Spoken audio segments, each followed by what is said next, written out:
The Gaza ceasefire deal includes the release of at least 100 Palestinians detained in Israeli jails. But every day, Israel arrests dozens more. Why are so many Palestinians imprisoned in Israel? Is mass detention being used as a weapon of war and occupation? This is Inside Story.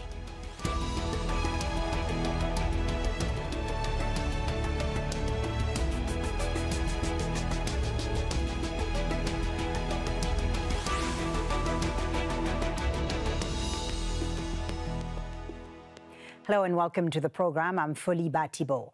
Hamas has always made the freedom of Palestinian prisoners one of the conditions for the release of Israeli and foreign captives. And it's one of the terms of this ceasefire. Thousands of Palestinians are held in Israeli jails, and that number is increasing daily. Since the war on Gaza began, there's been a sharp rise in arrests and detentions as Israeli forces step up raids in the occupied West Bank. Israel's use of administrative detention means it can imprison Palestinians without charging them or putting them on trial. But human rights groups say that practice is against international law. An estimated 7,800 Palestinians are detained in Israeli prisons. That's according to the Palestinian Authority Commission for Prisoners' Affairs. More than 2,000 are in administrative detention, which means they can be held indefinitely without charge or trial. Since October the 7th, 6 Palestinians have died in Israeli jails, and more than 3,100 have been detained in the occupied West Bank. Some have been arrested for writing or liking posts on social media that express sympathy for Palestinians in Gaza. About 80 of the prisoners are women. Roughly 200 children or minors are also locked up. Israel is the only country that tries children in military courts. Now, more frequent Israeli raids mean more Palestinian families are separated. Here's a testimony of one child whose father was recently detained in Gaza. I was with my father. We were going through a checkpoint. Israeli forces called for my uncles and arrested them. My father was looking at me and was supposed to go with us, but he was detained as well. I used to hug him and kiss him. They took my father from my hands. We only had clothes. We told them we don't have weapons. Now we don't know what to eat or what to wear. Now, as Israeli jails fill up, Palestinians are increasingly concerned about the conditions under which their loved ones are being held. Of course, we're scared when we hear about Israeli forces treating children so brutally. My daughter was arrested back when she was 12 years old. To me, she's still 12. I think she still feels the same level of fear as when she was detained as a child and is horrified. She still has nightmares.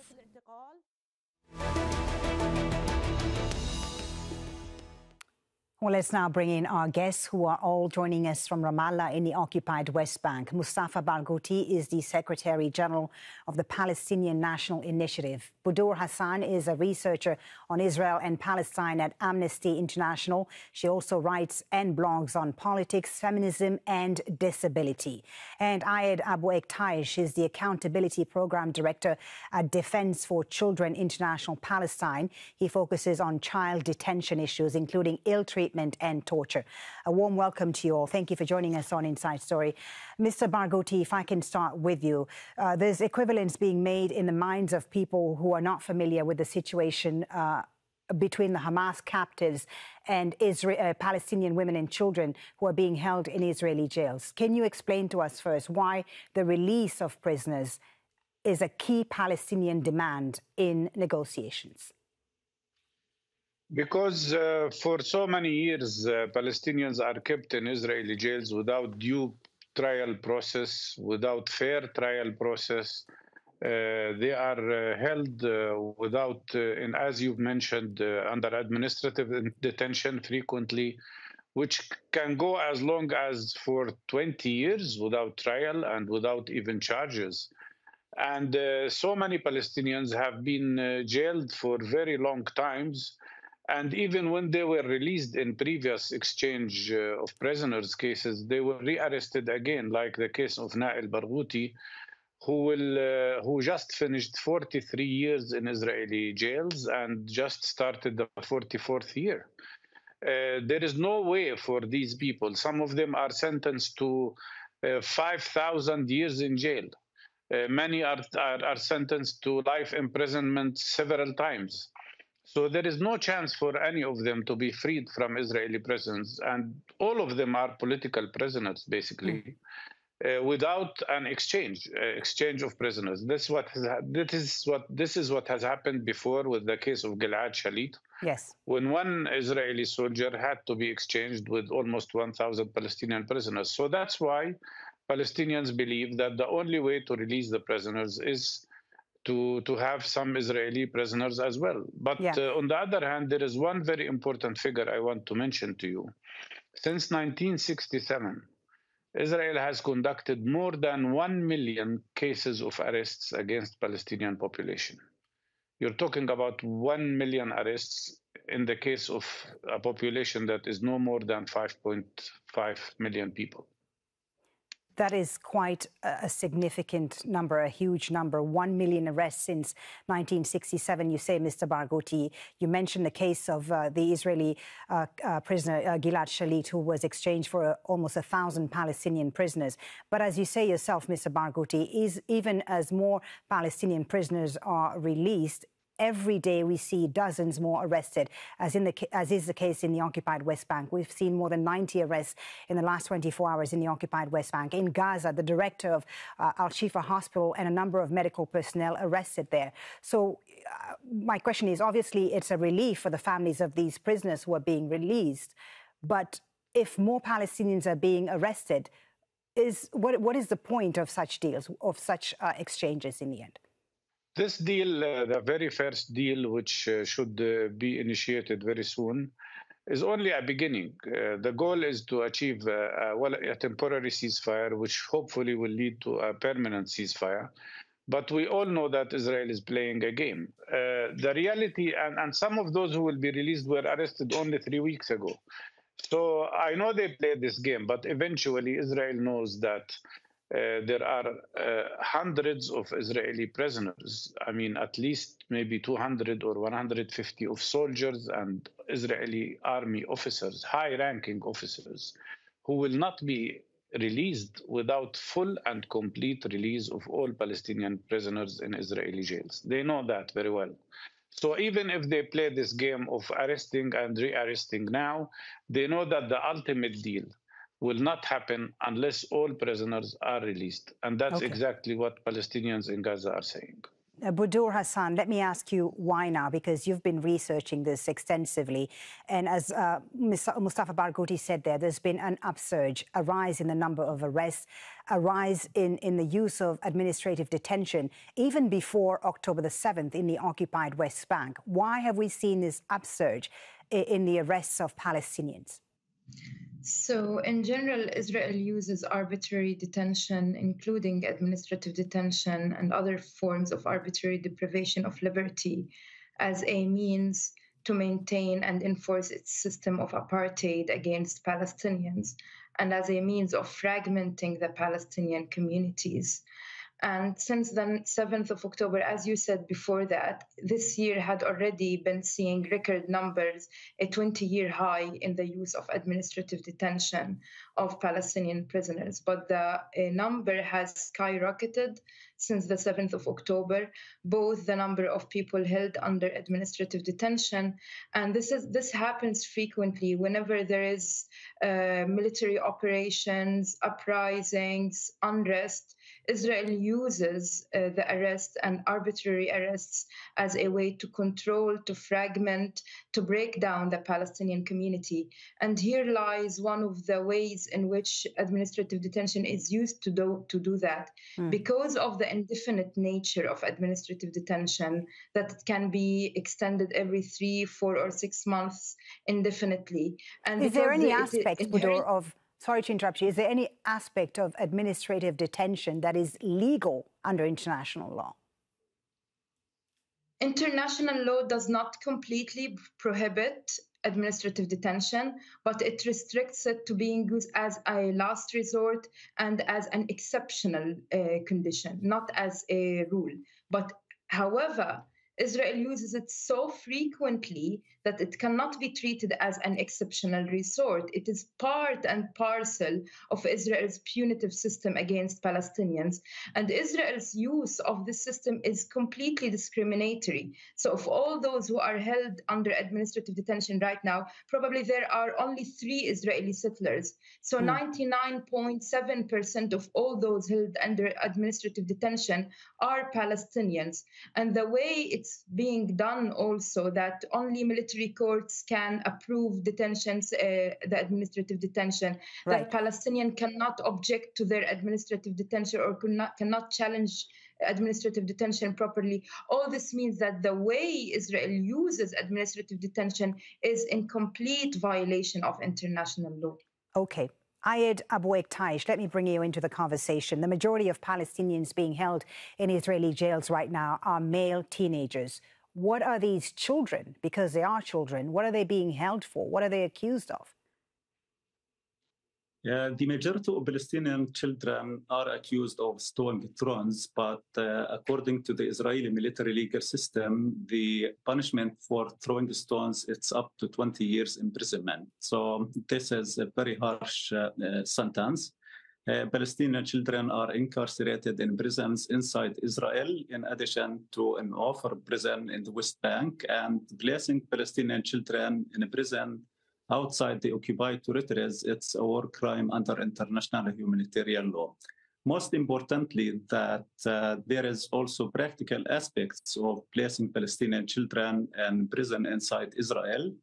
Among these aspects, that there is it's difficult for their families to visit them. So during the first 3 months of their arrest, the families of the Palestinian prisoners, they can't make family visits because they have to secure a special permit that enable them to visit their children inside the prison. What conditions are these children in inside these prisons? What conditions are they subjected to? What treatment are they subjected to?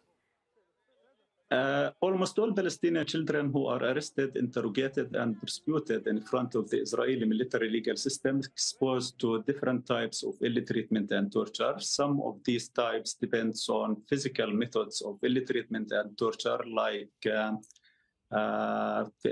slapping, punching, enforcing them to sit on stressful position, and most importantly, the psychological methods of ill treatment and torture.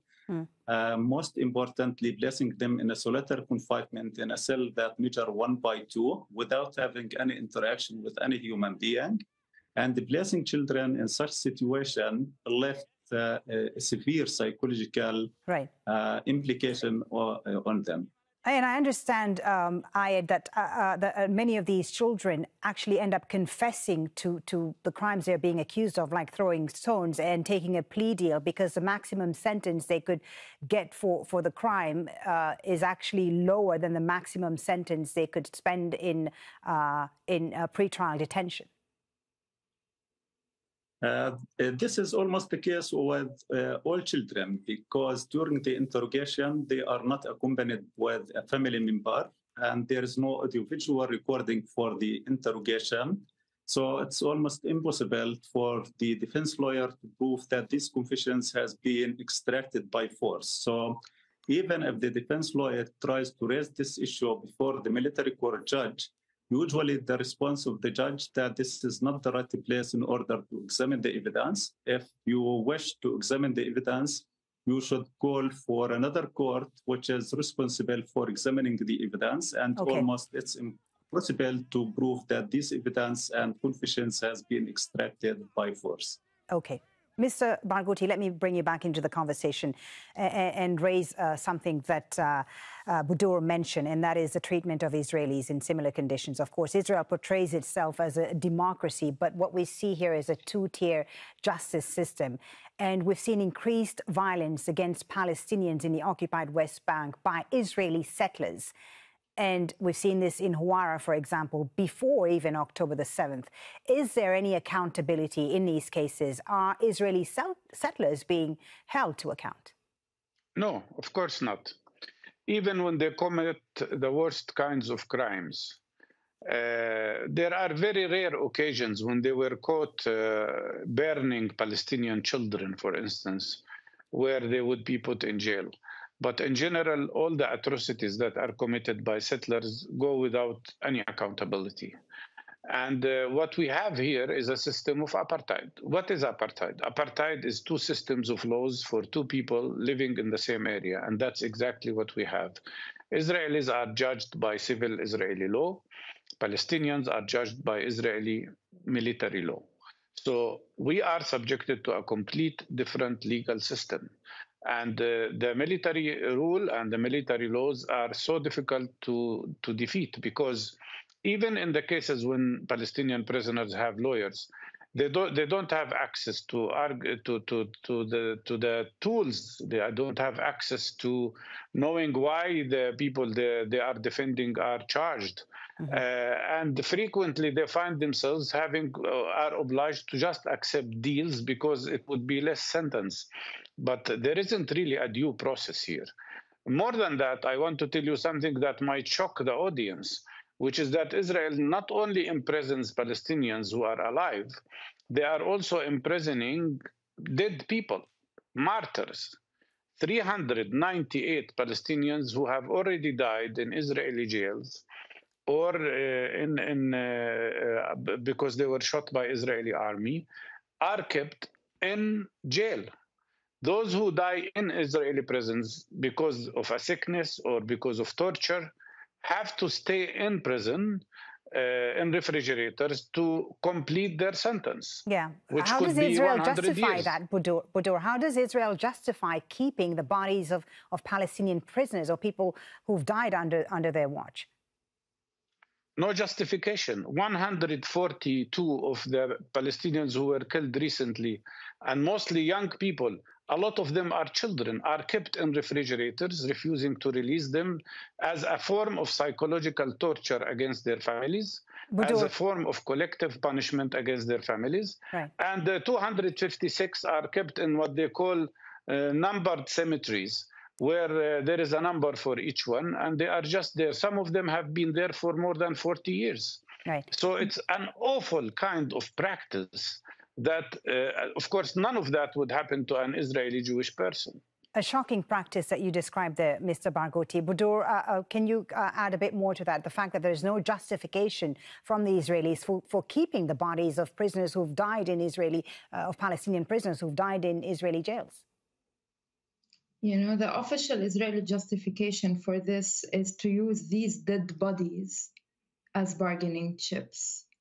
And one has to also mention that just like administrative detention is one of the legacies of British mandatory era, also the withholding of bodies is one of the shameful legacies of British mandatory era, because Israel uses a British emergency regulation in order to impose this post-mortem punishment on Palestinians. So this is the official justification, bargaining chips. However, the withholding of bodies precedes Hamas. It predates Hamas. Israel has been withholding dead Palestinian bodies since the mid-1960s, and even before that, well before Hamas has been established, like several of the policies that Israeli forces are applying.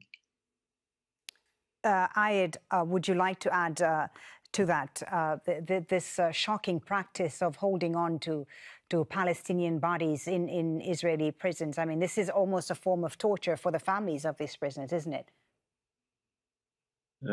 Sure, and also I'd add that around 20 Palestinian children, their bodies were confiscated and they are kept in Israeli detention after their killing from the Israeli authorities. And this practice constitutes collective punishment against their families. So there is no justifiable reason for keeping the deceased people as a form of punishment against their families. The families should have the right to bury their dead persons in a dignified manner, but all the Israeli practices aims to collectively punish Palestinian people who are living under their occupation.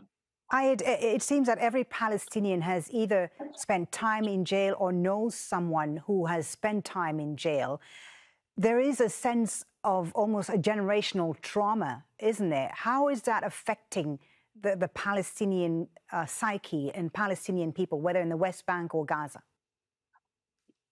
I think the issue of prisoners, it's very sensitive for the Palestinian community, and that's why they are receiving in a very positive manner the deal that the resistance group in Gaza managed to conclude with the Israeli authorities, because almost every Palestinian home, they experience the arrest of one family member at least, and they know what does it mean to be deprived of your rights, what does it mean to be incarcerated in Israeli prison, what does it mean to be exposed to ill treatment and torture. So this could be one of the reasons that the Palestinian community received the agreement between the Israeli authorities and Hamas that secured or will secure the release of 150 Palestinian children and female prisoners.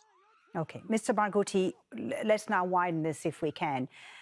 Israel says its objective right now in this war is to dismantle Hamas in the Gaza Strip. But when you see what's happening in the West Bank, these mass arrests, the incarceration of children, of women, what would you say the objective is ultimately? Well, the real objective of what Israel is doing is to break any form of resistance. It's not just Hamas, any form of resistance. You know, if you struggle in using military forms, they call you a terrorist. If you struggle with non-violent forms, they call you a violent. If you just speak against occupation, just with talking about the injustice, you would be accused of provocation. If you are a foreigner supporting Palestinians, they will call you anti-Semite. And even if you are a Jewish person supporting Palestinian struggle, they will call you self-hating Jew. It's a very racist system, very dangerous one, that is trying to block Palestinians' right for freedom. And the attacks that are happening now in Gaza are not against Hamas only. They are against all Palestinian people. Israel is conducting 3 war crimes at the same time. Ethnic cleansing, collective punishment, and genocide. And their goal was clearly from the beginning to evict and force everybody out of Gaza. Since they couldn't achieve that, they are trying now to ethnically cleanse the north and the center of Gaza. That's why they destroyed hospitals. That's why they destroyed everything. But let me tell you that what they are doing is, as was mentioned by my colleagues, way before there was Hamas. I mean, 40 years ago, we didn't have Hamas. Right. 35 years ago, we didn't have. What they are doing is an act against the right of the Palestinian people to be free. The reality is that 40% of all adult male Palestinians have been to Israeli jails. The reality is, and I want to tell you this story, it's very touching. I met a woman in Jenin camp, a mother. Her child, who was 15 years old, was shot to death by the Israeli army for nothing. And now they're keeping him in refrigerators, depriving her from seeing the body of her child. She told me, all I want is a grave to visit, a grave to cry at. And they're depriving her of this little thing. Right. Because they want to torture every Palestinian. The question here is not about Hamas. The question here is about Israel's effort to prevent Palestinians from having a normal life, to prevent Palestinians from having freedom, and even to try to ethnically cleanse all Palestinians. Budour, let me come to you now and ask you about the fact that in the past few days there's been discussions in Israel for using even the death penalty in the future for those who are deemed to be terrorists, in their words. What are the prospects of the Israeli government passing those laws, and how concerned does that make you when you see the situation on the ground today? Obviously, at Amnesty International, we completely oppose the use of the death penalty by any state. But it's even more worrying to see that the Israeli government, this is not a new process, by the way, the legislation or draft legislation about using death penalty and using words like terrorists when we know what Israeli legislators are meaning is Palestinians has been in the discussion since the start of the year, especially under the new government.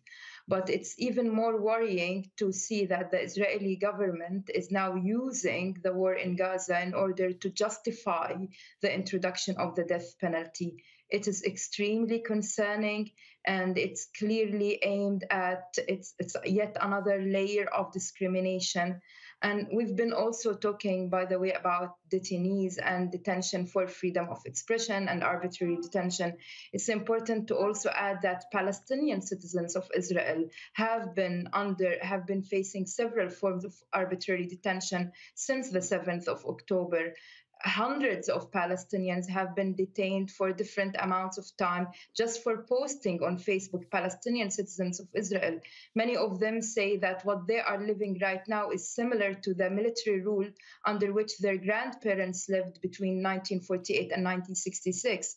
And if this illustrates one thing, it illustrates how Israel's system of apartheid is not only imposed against Palestinians in the West Bank and the Gaza Strip, but also against Palestinian citizens of Israel. And now with the talk about the introduction of the death penalty, this will be yet another tool that Israel would add. So it's extremely concerning. Okay, Mr. Barghouti, I'll give you the last words. We've been talking about how mass detention and mass arrest are being used as a weapon of war and occupation today. What tools should the international community be using to prevent this from happening? The international community is not doing what it should do, which is to hold Israel accountable, to deprive Israel from the impunity it has, to stop dealing with Israel as if it is above the international law. All we ask the international community is to apply international law, the same laws they speak about when it comes to other countries. If they do so, they will have to impose sanctions on Israel. They have to impose sanctions and boycott on this system that is violating every international law through not only a system of apartheid, but also through a system of persecution and oppression of people in the most violent possible way. You asked about death sentence. Actually, even without passing the death sentence, they are already practicing it. They kill Palestinians left and right, old and young, without accountability. Anybody could be killed at any moment just because a soldier decides to do so. And especially since the 7th of October, every Israeli soldier, every Israeli settler, and every Israeli policeman thinks that they have the green light to shoot and kill Palestinians, or at least harass them. This is the kind of life we are subjected to. So we demand that the world community apply the same rules that they are using in Ukraine, for instance. Right. Why, in the case of Ukraine, so much help for a country because they say it's fighting occupation, and in our case, they are supporting the occupier? Thank you very much. Thank you for a very interesting conversation. Mustafa Barghouti, Abu Eqtaish, and Budour Hassan, thank you for joining us. And thank you, too, for watching. You can always watch this program again anytime by visiting our website at aljazeera.com. For further discussion, go to our Facebook page. That's facebook.com/AJ Inside Story. Of course, you can join the conversation on X. Our handle is at AJ Inside Story. From me, Folly, Thibault, and the whole team here in Doha, thanks for watching. Bye for now.